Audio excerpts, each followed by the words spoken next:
πάλι το έβαλα στο σχολείο της Ζίας, που τελικά έμαθα πως είναι μουσείο. Τώρα πάνω θα είναι ένα ακόμα εκεί. Λέω με αυτά τα εκατομμύρια σκαλιά. Σήμερα τις παγκόσμιες τύχες δεν είναι τουρίστες. Στα κεριά πήγαινε. Και ερχόμαστε και από τη φλόγα που καήκαμε. Από έτσι ανάβουμε το κερί. Άναψε! Ναι, αυτό που προσπαθεί είναι τώρα να σβήσει.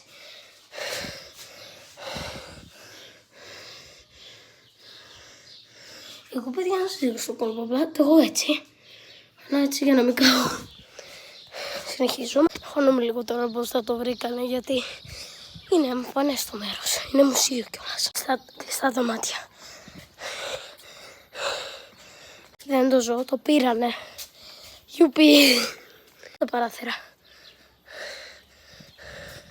Πουθενά το αυτοκινητάκι και από την άλλη μεριά.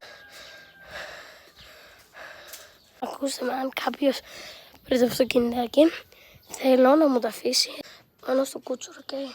Επιτέλους τελείωσε αυτή η σειρά, κρύβω το αυτοκινητάκι. Επόμενο αντικείμενο βρήκα αυτό εδώ το μαντιλάκι. Ωραία. Και θα βάλω και ένα κερί από εδώ. Okay. Παιδιά, βρήκα αυτό. Πάω να το κρύψω.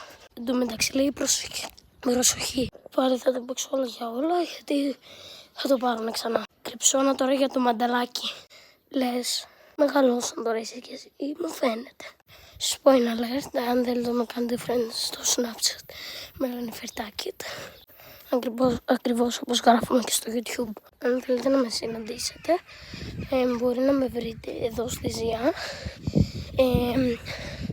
Τώρα ώρα, δεν ξέρω, μπορεί να με βρείτε 2 η ώρα 1, συνήθως τέτοιες ώρες, αλλά όχι πολύ συχνά, κάποιες φορές.